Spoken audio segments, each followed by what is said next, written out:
Hello, Gemini, Sun, Moon, Rising, and Venus signs. Kamusta kayo? Sana ba'y nasa mabuti kayong kalagayan? Welcome back po sa Star Tarot. Kung bago kayo rito, welcome din kayo. Thank you sa inyong support. I truly appreciate it. God bless you all.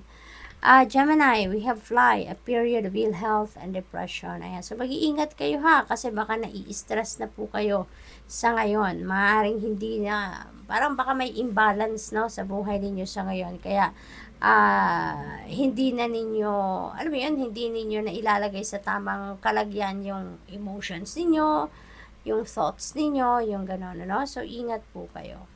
What else? We have inkpot, problems to be resolved. Maaaring yung problema na to, ito yung nagkukos sa inyo ng depression, nagkukos sa inyo ng stress, no?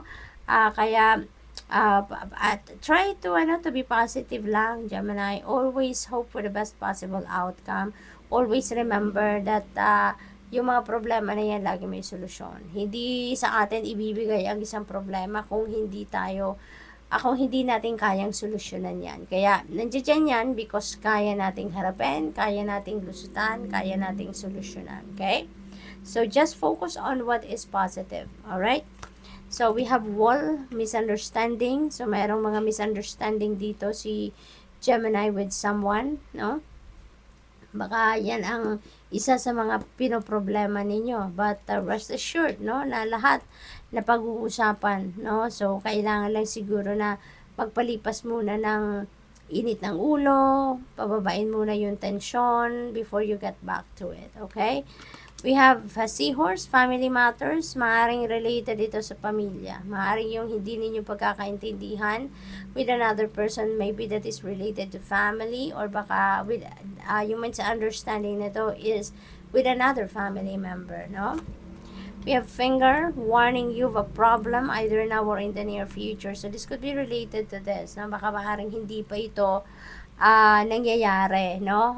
Kaya may warning sa inyo. So, at least meron pa kayong magagawa sa ngayon, Gemini, no? May warning sa inyo pinapadala ang universe. So, meron pa kayong magagawa, makaka-adjust pa kayo dito para maiwasan ninyo na magkaroon kayo ng problema or misunderstanding, no, with another person. Makakapag-ingat pa kayo, makakapag-isip pa kayo kung anong gagawin ninyo, no? Before you say something or before you make a decision, pag-isipan ninyo mabuti para hindi kayo dumating sa puntong magkakaproblema kayo, 'di ba? We have pay attention to your finances, okay, Gemini? Kasi otherwise, baka ito ang magiging problema ninyo. Kung hindi kayo mag-iingat sa inyong paggastos, hindi kayo mag-iingat sa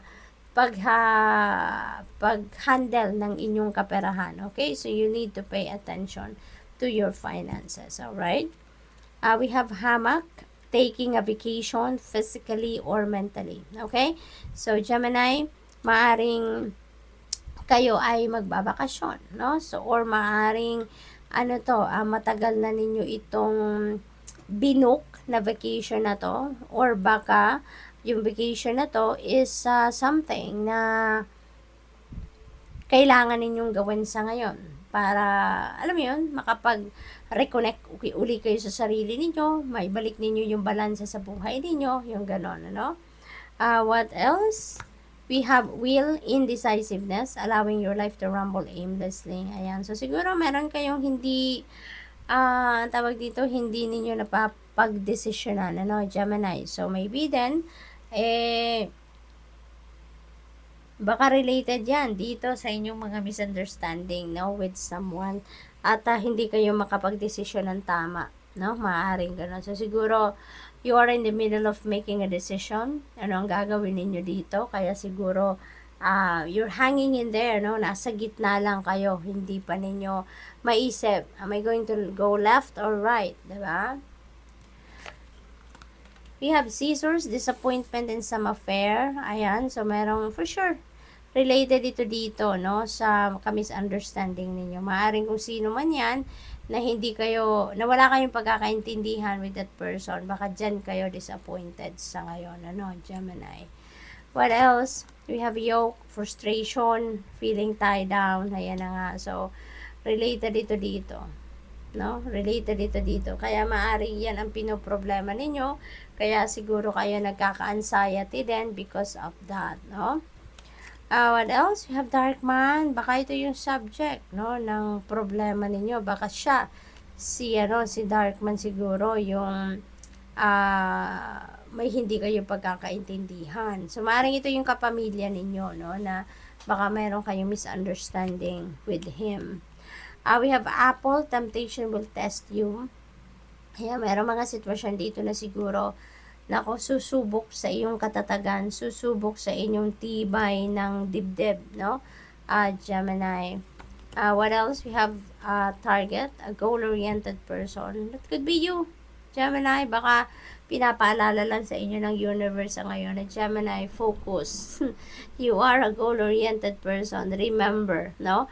Na goal-oriented kayo, kaya wag kayong padidistract, wag kayong padadala sa mga distractions, sa mga temptations, no? Dahil focus lang kayo dapat, no, sa inyong goals. We have room, there's new home, there's new attitude na babaguhin siguro ninyo, no?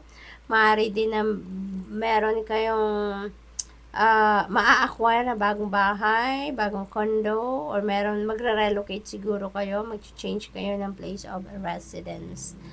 Good luck to that. You have affairs with your family. Ayan. So, siguro, yung mga misunderstanding na yan talaga, yung problema na yan, frustration, indecisiveness, that could be related to family, no? Dito, family matters, affairs with the family. So, most likely, Gemini, concentrated sa family situation siguro ang mga problemang ito.